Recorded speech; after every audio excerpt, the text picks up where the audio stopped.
Janet Morrison had exactly 3 rules for survival in New York City. Keep your head down, trust no one, and never, ever get involved with dangerous men. Tonight, she was about to break all 3.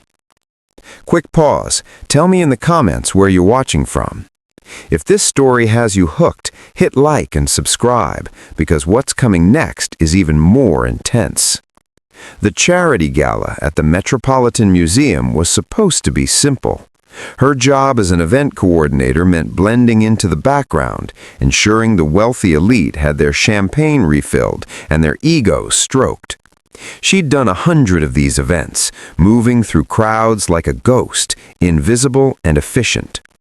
But Stanley Marchetti was impossible to ignore. He entered the gallery like he owned it, which Janet learned later he practically did. At 6'3", with dark hair swept back from a face that could have been carved from marble, Stanley commanded attention without trying.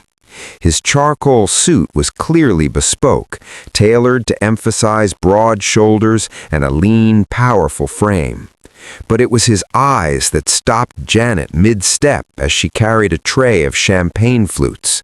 Dark, intense, calculating, the eyes of a man who saw everything and missed nothing.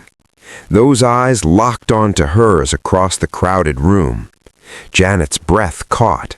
For a moment the noise of the gala faded. The orchestra, the laughter, the clinking glasses, all of it disappeared.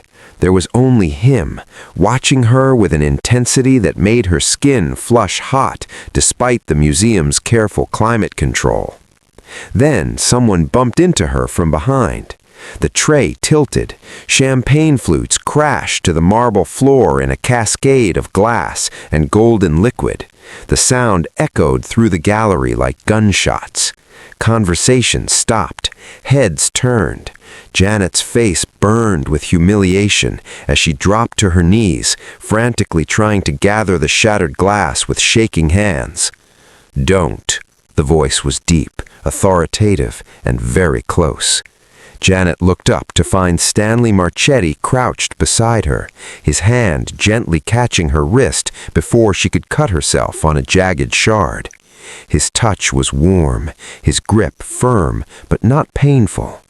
"You'll hurt yourself," he said, his accent carrying the faintest hint of Italian. "Leave it for the staff." "I am the staff," Janet replied, more sharply than she intended. Embarrassment made her defensive. Something flickered in Stanley's dark eyes, amusement maybe, or interest. He released her wrist, but didn't move away. This close, she could smell his cologne, something expensive and woodsy that made her think of late nights and dangerous decisions. "Then you're fired," he said calmly. "As of now, you work for me." Janet stared at him. "Excuse me?" Stanley stood in one fluid motion and extended his hand to help her up. Around them, the gala's murmur had resumed, but Janet could feel eyes watching them with open curiosity. Stanley Marchetti didn't crouch on floors for waitstaff. He certainly didn't touch them. "I need someone organized, discreet, someone who can handle high-pressure situations without falling apart." His lips curved into something that might have been a smile. "You qualify." "You don't even know my name." "Janet Morrison, 26. You graduated from NYU with a degree in hospitality management. You've worked for prestigious events for 3 years, consistently receiving excellent reviews from clients." He said it matter-of-factly, as if reading from a file. "You also have $43,000 in student debt, a lease that expires in 2 months, and an elderly mother in a nursing home whose care isn't fully covered by insurance." The blood drained from Janet's face. "How do you—" "I make it my business to know things." Stanley's expression was unreadable. "The question is whether you're smart enough to accept help when it's offered." "Help?" Janet's voice dropped to barely a whisper. "I know who you are, Mr. Marchetti, what you are. That's not helping. That's a deal with the devil." Stanley's smile widened, and for the first time there was genuine warmth in it, even if that warmth had sharp edges. The devil gets a bad reputation, Miss Morrison. We're actually quite good at taking care of our own. Before Janet could respond, a man appeared at Stanley's elbow. He was shorter, stockier, with a kind of face that's seen too many fights. "Boss, we need to go. Jose just called. There's a situation at the warehouse." Stanley's expression went cold and hard, so fast it was like watching a door slam shut. The transformation was terrifying. "Tell Jose I'll be there in 10 minutes. And Walter, make sure our guest understands the importance of discretion." The man, Walter, apparently, nodded once and melted back into the crowd. Stanley turned his attention back to Janet, and just like that, the warmth returned to his features. It was like watching an actor slip in and out of character, except Janet had the uncomfortable feeling that both versions were real. "Think about my offer," Stanley said, pulling a business card from his jacket pocket. The card was simple, elegant, just a phone number embossed in silver on black cardstock. "You have 48 hours to decide. After that, the opportunity expires." "And if I say no?" Stanley's dark eyes studied her face with unsettling intensity. "Then you say no, and we never speak again. I don't force people, Janet. I don't have to. They always come to me eventually, because I offer them something they can't get anywhere else." "What's that?"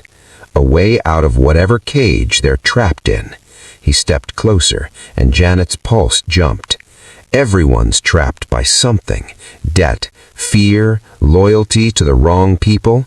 I provide freedom for a price." "What price?" Stanley's smile turned predatory. "Your loyalty, your discretion, your talent, and maybe, if you're lucky," his voice dropped to a whisper that sent shivers down her spine, "your company occasionally at events far more interesting than this one." Then he was gone, moving through the crowd with Walter at his side, leaving Janet alone among scattered glass and spilled champagne, his business card burning like a coal in her palm. She should throw it away, should forget this entire encounter, should absolutely not be standing here thinking about what far more interesting might mean. But as she watched Stanley Marchetti disappear through the museum's grand entrance, Janet couldn't shake the feeling that her carefully constructed walls were already crumbling. She'd built her entire adult life around staying safe, staying invisible, avoiding exactly this kind of danger. The problem was danger had never looked quite so appealing before. Janet told herself she wouldn't call. She repeated it like a mantra for 47 hours and 32 minutes. She almost made it. The call from Brightview Nursing Home came at 11:28 p.m. on the second night. Her mother had fallen. Nothing broken, thank God, but the facility was concerned about her increasing care needs and wanted to discuss options. Janet knew what that meant. More money. Money she didn't have. She stared at Stanley Marchetti's card until midnight, then dialed the number before she could change her mind. He answered on the second ring, his voice alert despite the late hour.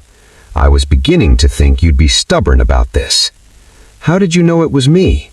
"This number is for you alone. No one else has it." There was a pause, and Janet heard what sounded like ice clinking in a glass. "What changed your mind?" "Does it matter?" "Always. I need to know what motivates people. It's how I know whether they'll break under pressure." His tone was casual, but Janet heard the steel underneath. She closed her eyes. "My mother needs help I can't afford. That's not news to you, is it?" "No." No apology, no sympathy, just acknowledgement. "Can you be at my office tomorrow at 2 p.m.? "I have work." "You had work. I told you, as of 2 nights ago, you work for me. Or did you think I was joking?" There was amusement in his voice now. "Call your current employer in the morning. Tell them you're resigning effective immediately. I'll have my lawyer send over a settlement for any contractual obligations. You can't just... Janet, the way he said her name stopped her cold. It was intimate somehow, like a caress and a warning at once. I can do whatever I want. That's what power means. The question is whether you trust me to use that power in your favor. She should hang up, should block this number, and pretend this conversation never happened. "Where's your office?" she asked instead. His low laugh sent heat curling through her stomach. "Attaboy. Text this number when you arrive at the Marchetti building tomorrow. Someone will escort you up." He hung up before she could respond. The Marchetti building dominated the financial district skyline, 60 stories of glass and steel that reflected the sun like a mirror. Janet had passed it 1,000 times without really seeing it. Now, standing in its shadow, she felt ridiculously small. The lobby was marble and... Janet's first week working for Stanley Marchetti was an education in controlled chaos. Her official title was executive assistant, but that barely covered what she actually did. She managed Stanley's calendar like a military operation, coordinating meetings that happened in restaurants with no names and warehouses that didn't appear on any map. She learned to recognize faces. Men like Jose Reyes, Stanley's second in command, who had eyes like chips of ice and a smile that never reached them. Women like Marie DeLuca, who ran Stanley's legitimate business interests with ruthless efficiency and wore Chanel suits like armor. She learned the language of their world. Meeting meant confrontation. Conversation meant negotiation at gunpoint. Taking care of something meant she shouldn't ask questions. And through it all, Stanley watched her with those dark, assessing eyes, waiting to see if she would break. She didn't. On Friday evening, Stanley appeared in her new office, a smaller version of his own, complete with its own view of Manhattan, and leaned against the doorframe with his hands in his pockets. "You survived your first week." Janet looked up from her computer. "Did you think I wouldn't?" "I have dozens of questions. I also signed an NDA that makes it very clear I shouldn't ask most of them." She saved her document and closed her laptop. "So instead, I'm focusing on doing my job exceptionally well." Stanley's smile was genuine this time. "Smart. I'm having dinner with some business associates tonight. I need you there." "What kind of business associates?" "The kind who respond better to shows of strength. Having you there sends a message that I'm established enough to have someone like you at my side." He checked his watch. "We leave in an hour. There's a dress in your office closet. Marie picked it out." Janet blinked. "There's a closet in my office?" "Behind the bookshelf. Press the corner panel." Stanley pushed off the doorframe. "Wear your hair down. These are traditional men. They'll respect you more if you look softer." "That seems counterintuitive." "Welcome to my world, where nothing makes sense until it does." He paused at the door. "And Janet, stay close to me tonight. Don't wander off. Don't accept drinks from anyone else. And if someone makes you uncomfortable, you tell me immediately." The protective edge in his voice sent warmth spreading through her chest. "Understood." The restaurant was called Il Silenzio, the silence. It occupied the entire top floor of a building in Little Italy, accessible only via a private elevator that required both a key card and facial recognition. The interior was old-world elegant, dark wood paneling, white tablecloths, waiters who moved like ghosts. Janet had found the dress exactly where Stanley said it would be. Burgundy silk that hugged her curves and fell to just above her knees, with a neckline that was suggestive without being inappropriate. Marie DeLuca had excellent taste and clearly understood the assignment. Stanley had barely looked at her when she emerged from her office, but she'd caught the slight pause, the way his eyes had darkened before he'd turned away. "Let's go." Now they sat at a private table in the back, surrounded by 6 men who all looked like they'd stepped out of a Scorsese film. Jose was there, silent and watchful at Stanley's right hand. Walter stood by the door, arms crossed, scanning the room. The men were discussing territory, shipping routes, distribution networks, problematic competitors. They used euphemisms, but Janet understood enough to know she was listening to multiple felonies being planned over ossobuco and expensive wine. And Stanley orchestrated it all like a conductor leading a symphony. He spoke less than anyone else at the table, but when he did speak, everyone listened. He made suggestions that sounded like requests, but carried the weight of commands. He smiled at the right moments, stayed cold at others, and never, not once, lost control of the conversation. Janet took mental notes, memorizing names and connections, even though no one had asked her to. This was what he'd hired her for, not just to coordinate schedules, but to be his eyes and ears, to see patterns he might miss because he was in the middle of everything. "And who is this beautiful creature?" one of the men asked, his eyes sliding over Janet in a way that made her skin crawl. He was older, maybe 60, with silver hair and a smile full of gold teeth. "Stanley, you've been holding out on us." "This is Janet Morrison, my executive assistant." Stanley's voice was pleasant, but his hand moved under the table to rest on Janet's knee, a gesture of possession and protection simultaneously. "Janet handles my schedule and keeps my life organized. I'd be lost without her." "I'm sure you would be." Gold Teeth's smile widened. "Tell me, Janet, what does a beautiful girl like you think about the business we're discussing?" It was a test. Janet felt every eye on the table turn to her, waiting to see if she would panic, if she would say something stupid, if she would prove herself a liability. She took a sip of wine and met Gold Teeth's gaze directly. "I think that any business requiring this level of discretion and coordination is complicated enough that it should be left to men with far more experience than I have. My job is to ensure Mr. Marchetti's time is used efficiently. Everything else is above my pay grade." Silence fell over the table. Then Jose laughed, a short, sharp bark of amusement. "She's smart, boss. I like her." Stanley's hand squeezed her knee gently before withdrawing. When she glanced at him, his eyes held approval and something warmer.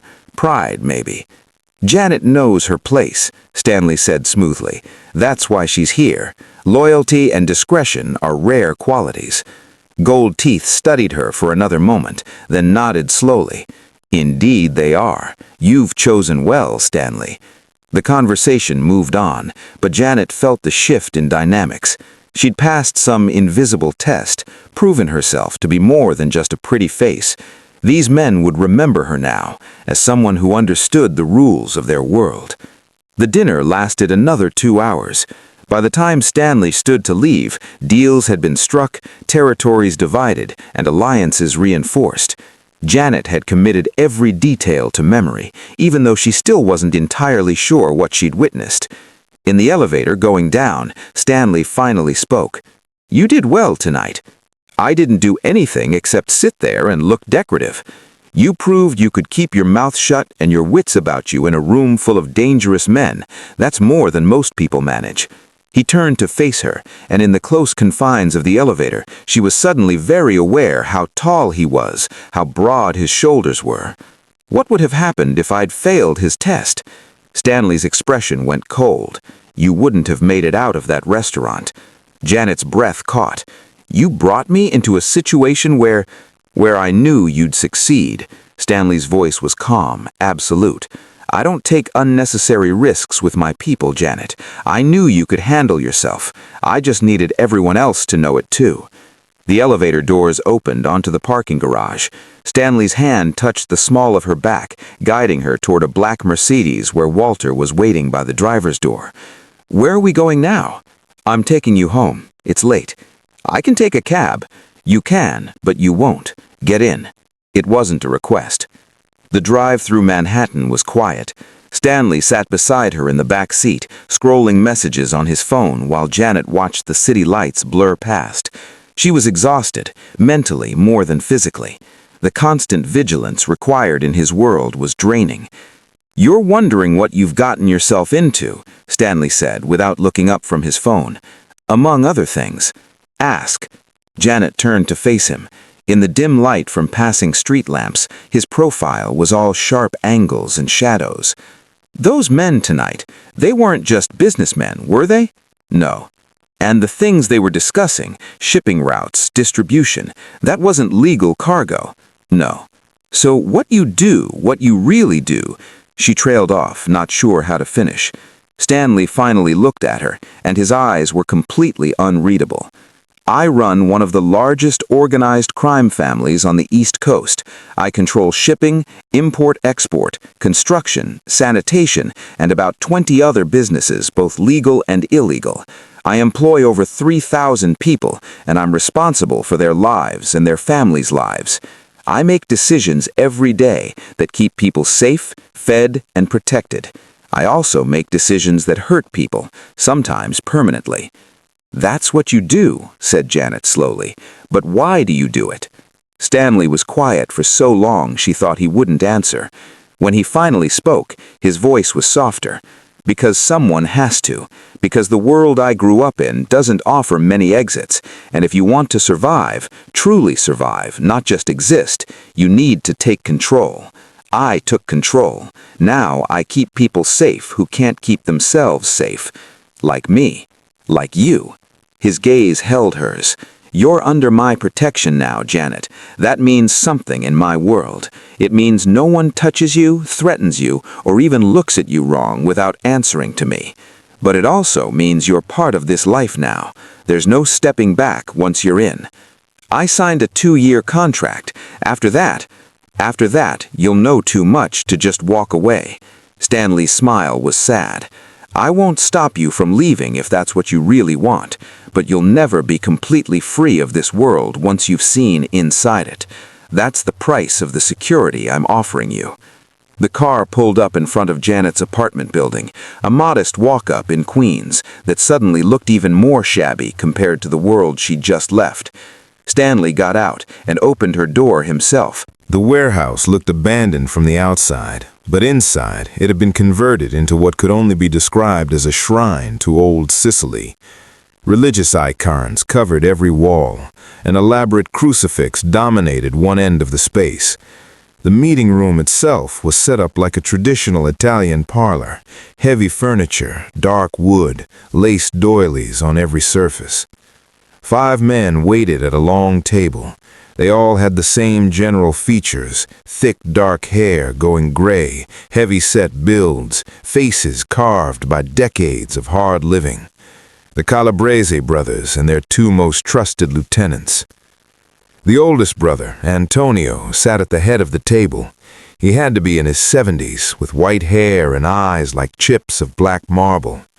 When those eyes landed on Janet, they widened almost imperceptibly before his expression closed down again. Stanley noticed. Of course he noticed. "Antonio," Stanley extended his hand across the table. "Thank you for meeting with us." "Antonio." His handshake was brief, his accent was thick, his English deliberate. "You bring a woman to a business meeting." "My assistant, Janet Morrison. She manages my schedule and keeps records of our agreements, purely administrative." Stanley pulled out Janet's chair before sitting beside her. The gesture was both courteous and possessive. Antonio studied Janet with unsettling intensity. "She is young." "She is efficient," Stanley replied smoothly, "and discreet." One of the younger brothers, maybe 50, with a scar across his jaw, leaned forward. "We don't discuss family business in front of outsiders." "Janet has signed extensive non-disclosure agreements. Everything discussed here stays here." Stanley's voice was calm but firm. "If that's not acceptable, we can reschedule when you're comfortable with the arrangements." It was a power play. Stanley was politely calling their bluff, forcing them to either accept his terms or admit they were afraid of a young woman overhearing their business. Antonio's eyes narrowed, but after a long moment he nodded. "She may stay, but she does not speak." "Understood." Stanley opened his portfolio. "Let's discuss the port situation." For the next 2 hours, Janet sat perfectly still, taking notes in shorthand while the men negotiated. The Calabrese family wanted more money for their cooperation in allowing Stanley's shipments through the docks without inspection. Stanley wanted guaranteed access and protection for his cargo. The negotiation was brutal. Every percentage point was fought over. Every term was scrutinized. Antonio Calabrese was sharp as a tack despite his age, catching implications in language that Janet barely understood. But Stanley matched him point for point, never losing his temper, never showing frustration. It was like watching two chess masters play, each move calculated 3 steps ahead. Janet took notes and tried to be invisible, but she could feel Antonio's gaze returning to her repeatedly, that strange mix of pain and something else she couldn't identify. Finally, they reached an agreement. Stanley would pay 23% of gross profits to the Calabrese family in exchange for complete port access and protection. The contract would be reviewed annually. "We have a deal," Antonio said, extending his hand. Stanley shook it. "Pleasure doing business with you." One moment, Antonio's gaze fixed on Janet. "You, girl, what is your family name?" Janet's heart jumped, but she kept her voice steady. "Morrison, sir." "Morrison," he said it slowly, testing the syllables. "Irish?" "My father was. He passed away when I was young." "You have his eyes, Irish eyes." Antonio's expression was unreadable. "My daughter, she also had these eyes, blue like the sea." The room went silent. The other brothers exchanged glances, clearly uncomfortable with this deviation from business. Stanley's hand moved subtly to rest on the table near Janet's, not touching, but close enough to be protective. "I'm sorry for your loss," Janet said quietly, because what else could she say? Antonio nodded slowly. "You take care of this one, Stanley. She has an honest face. Honest faces are rare in our world." "I intend to," Stanley replied.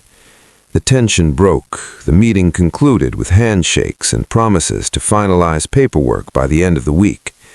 But as they left the warehouse, Janet could still feel the weight of Antonio Calabrese's gaze, the grief of a father who saw ghosts in the faces of young women. In the car, Stanley was quiet for several minutes before speaking. That was unexpected. I reminded him of his daughter. "Yes." Stanley looked at her with something like concern. "Are you all right?" "Should I not be?" "Antonio Calabrese is not a sentimental man. The fact that he spoke to you at all, acknowledged you, that's unprecedented. You made an impression." "Is that good or bad?" "I'm not sure yet." Stanley pulled out his phone and sent a quick text. "Jose is going to dig into the daughter's death, make sure there's nothing there that could become a problem." "A problem how?" Stanley's expression darkened. "There are rumors that her car accident wasn't an accident, that she was seeing someone Antonio didn't approve of, and he had her killed rather than let her marry outside the family." Horror crawled up Janet's spine. He killed his own daughter? "Allegedly, it was never proven. But if it's true," Stanley looked at her seriously, "then you need to be very careful around him. Grief makes some men protective. It makes others dangerous." Janet thought about Antonio's eyes, the way he'd looked at her. He seemed sad, not dangerous. The two are not mutually exclusive. Stanley's phone buzzed with a response. He read it and frowned. "Jose found something. We need to make a stop." "Where?" "Lorraine's place. She's been asking to meet you anyway." "Who's Lorraine?" Stanley's smile was cryptic. "Someone very important to our operation, and someone who's going to love you." This is where part 1 ends. The choices made in the next chapter will change everything. Part 2 will be uploaded tomorrow. Like and subscribe for more Mafia stories like this. Thank you.